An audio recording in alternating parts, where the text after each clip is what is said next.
Welcome to the Deep Dive. We're diving into some fascinating research today. It's a study called How Cultural Parenting Impacts Children's Academics and Creativity. Sounds intriguing. Yeah, so have you ever wondered if, how you're raised, like your culture affects how you do in school or how creative you are, especially when you're a kid? Definitely. It's something I've always been curious about. Well, this study really digs into that. They looked at Chinese families, interracial Chinese-American families, and American families, and there were some pretty interesting findings. Oh, I bet. What kind of things did they find? One of the things that really stuck out was that Chinese kids, they often excel in school, right? But they sometimes seem, I don't know, less creative compared to American kids. That is interesting. And it makes you wonder, is that nature or nurture? Is it something about how they're raised? That's what the study suggests. It all comes down to cultural values and how those values shape parenting. Right, like those deep-seated beliefs that we might not even realize are influencing how we raise our kids. Exactly. And in many Asian cultures, Confucianism is huge, right? Yeah, and that emphasizes things like conformity, respecting authority, and filial piety, which is basically a deep respect for your parents and ancestors. So it's like more than just listening to your elders. It's about this deep sense of duty and obligation. Exactly. And one of the main ways kids show this filial piety is, you guessed it, through academic achievement. So good grades aren't just about personal success. They're about honoring your family and your heritage. Exactly.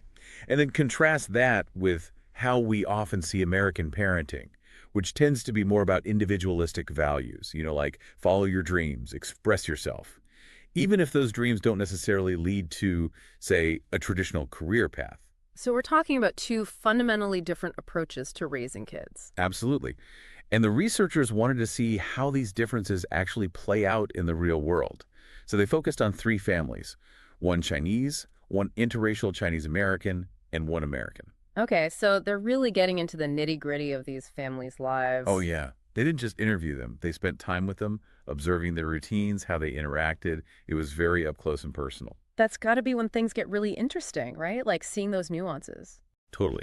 For example, there's this one part where the Chinese mom has this really unexpected reaction to her daughter's speech delay. Really? What was it? Well, we'll get into that. But it really highlights how different cultures view things like developmental milestones. Interesting. And what about the other families? Anything stand out? Oh, yeah. The American dad, he had this rule about always answering his kids' questions honestly, no matter what, even if it meant saying, I don't know, but then, finding out together. Oh, I like that. It's like fostering that natural curiosity. Exactly. And then the interracial family, they had this whole one-toy rule that got me thinking about consumerism and how we approach play. But before we dive into all the specifics, I'm hooked. Tell me more. well, one of the big takeaways here is that these cultural values, they don't just affect how parents, talk to their kids or whatever, but they actually shape how parents understand their kids' needs and challenges. Oh, that makes sense. Like what one culture sees as a problem, another might see as totally normal. Exactly. Like discipline, for instance. The Chinese family, they would sometimes use physical punishment, Okay. whereas the American family was all about natural consequences, like you broke it, now you don't have it. So very different approaches. Right. And the interracial family, they were kind of stuck in the middle trying to figure out their own way of doing things. Yeah, it must be tough trying to balance those two different perspectives. It is. And that balancing act, it came up in other areas too, like their expectations for their kids' academics. Yeah, because in some cultures, there's a lot of pressure to excel academically. Big time. For the Chinese kids, it was like they lived in a pressure cooker. School was everything. Intense. Yeah, whereas the American family, they were much more relaxed. It was more about their kids enjoying learning and following their interests. I wonder how the interracial family navigated that with those two very different viewpoints. Did they feel pressure from both sides? Totally. And this kind of cultural tug of war, it was really obvious when it came to extracurricular activities, too. Oh, how so? Well, for the Chinese family, extracurriculars weren't just about fun or exploring. They were strategic. Like, this activity will look good on a college application, or this will lead to a high-paying job. Ah, so it ties back into that emphasis on achievement and ultimately filial piety. Exactly. Whereas the American family, they were all about letting their kids try anything that sparked their interest. It was about exploring and having fun. Wow, such different approaches. I know. And it really makes you think about how these families viewed childhood itself. Was it about preparation for the future or about embracing the present moment? Right. And you mentioned earlier about the Chinese mother and her reaction to her daughter's speech delay. Yeah. That was really telling. Mm. It showed how deeply ingrained cultural values about conformity can be. Mm. Like, for them, it wasn't just that their daughter was delayed, it was that her being different might make her stand out, which in their Well, culture yeah, dang. could be seen that way, yeah. Yeah. They worried she might be judged or excluded. Wow. That's a stark contrast to how the American family viewed things, right? They were all about celebrating individual differences. Totally. And that wasn't just a one-off thing.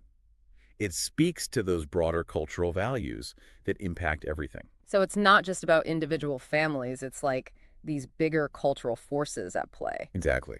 It's important to note, though, that we're not saying one approach is right or wrong, you know? Right. It's just about understanding these different perspectives. Yeah. Because they can help us have more thoughtful conversations about how to support kids, no matter their background. Absolutely. So it's not about judging, it's about understanding. Exactly. Right. And, you know, another layer to this is how these families approach gender roles, both in how they raise their kids and how they themselves as parents behaved. Oh, that's a whole other can of worms. Totally. Even within these families, there were different expectations for moms and dads. And guess what? Cultural values played a huge role in that, too. Of course they did. Like the classic example of the dad being the strict disciplinarian. Yeah, exactly. Like the Chinese father, he often felt like his role was more about authority, less about emotional support. That's pretty typical in cultures where Confucian values are strong. Whereas the American dad was more hands-on, more emotionally present. Right. And these different ways of being a father, they definitely rub off on kids, influencing how they see themselves, how they see gender roles, and even their relationships later on. It's like all these little things adding up to this big, complex picture. Exactly. And it makes you wonder how these expectations around gender, but what it means to be a boy or a girl, how those expectations affect a child's creativity. That's a great question. Does it stifle them? Does it encourage them? We're dying to know. Well, well, that takes us right into this whole other layer of the research, the connection between like cultural values, parenting styles, and how creativity develops. Okay, so we've talked about conformity and individuality, but there's that other big Confucian value, right? Filial piety. How does that fit in, especially with creativity? It's a huge piece of the puzzle, and it really gets at how different cultures see the whole point of childhood, of education. Remember, with the Chinese family, doing well in school wasn't just about like being smart or successful. It was a major way for those kids to show filial piety, to fulfill that duty to their parents. So it's more than just personal ambition. It's about family legacy, tradition, all of that. Exactly. But here's the thing. That intense focus on academics, even though it comes from this place of respect, it can actually limit a kid's experiences. Like they might not have as much time to just explore their own interests to get those creative juices flowing. How it's like by emphasizing one kind of achievement, they might accidentally be holding back another. Kind of, yeah. Think about it. Mhm. Creativity needs space to breathe, you know? Right. It needs those random connections, those aha moments. If a kid's world is all about textbooks and tests, they might miss out on the stuff that sparks real innovation. It's like they're only being allowed to color inside the lines when what they really need is a blank canvas. Exactly. And that's the big difference we see with the American families in this study. They were all about fostering that love of learning just for the joy of it, encouraging their kids to experiment, to get messy, to not be afraid to fail. You know, that reminds me of the American family in the study who were raising chickens. Totally. And how the dad made a point of answering every single question his kids asked honestly, even if he had to say, I don't know, but let's find out. Those little things, those shared moments of discovery, can have a huge impact on a kid's development. It's like they're saying, the world is your playground. Go explore. Exactly. And it's not just about the activities themselves, it's the message behind them. Those parents were basically telling their kids, your passions are important even if they don't lead to like a traditional career path. They were validating their kids' curiosity. So we're talking about a really different way of seeing creativity. One culture values it alongside academics, while another sees it as, I don't know, maybe less important. But like you said earlier, it's not about saying one way is right or wrong. Exactly. These cultural values, they're deeply rooted. Yeah. They've developed over generations. But by understanding these differences, we can be more thoughtful about how we support kids from all backgrounds. So how do we do that? Where do we go from here? Well, for starters, we got to ditch the idea that there's a one-size-fits-all approach to parenting to encouraging creativity. What works for one kid might not work for another. It's about recognizing that we all come to the table with our own biases, right? For sure. We all have our own cultural lenses, whether we're aware of them or not. And those lenses shape how we see our kids, how we respond to them, even how we define success. Okay, so how do we reconcile those different perspectives? How do we find that balance between like pushing for academic excellence and also nurturing creativity? That's the million-dollar question, right? It's something we all grapple with, no matter our background. How do we create spaces at home, in schools, everywhere, where kids feel supported to achieve and to explore, to be both disciplined and imaginative? Man, those are some big Those are questions. some big questions. And that's what makes this research so fascinating, It's not about finding easy answers. It's about starting a conversation, getting us to think about our own ideas about parenting, education, how we help kids reach their full potential. You know, it's funny. We started talking about these different cultures and how they parent, but it feels like we've stumbled onto something way bigger, something universal. It's like this tension between wanting our kids to succeed in the world as it is, but also wanting them to change the world, to be innovative, to think outside the box. Totally. And maybe that's the real lesson here. It's not about saying one culture's way is better than another's. It's about seeing that, like, within each of these approaches, each family, there's this beautiful, messy back and forth between fitting in and standing out, tradition and totally new ideas. It's like we're all just trying to find that balance, hmm right?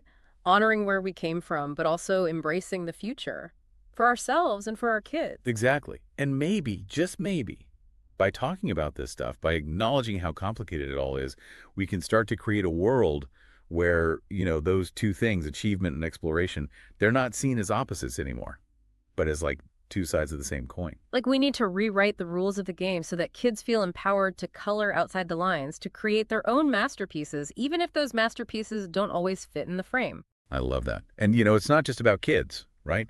It's about all of us, no matter how old we are, where we come from, how can we find that balance in our own lives? How we stay curious, stay playful, stay open to new possibilities, even when we're dealing with work, family, all that grown-up stuff. That's a question I'm going to be thinking about for a while. That's a good one. This has been quite a deep dive today. So much to think about. Before we go, any final words of wisdom for our listeners as they navigate this whole parenting and creativity thing? Just this, stay curious, stay engaged, and don't be afraid to question what you think you know. The world needs more creative thinkers, more innovators, people who aren't afraid to color outside the lines. So go out there and make some masterpieces. Hear, hear. Thanks for diving in with us today, everyone. Until next time, keep exploring.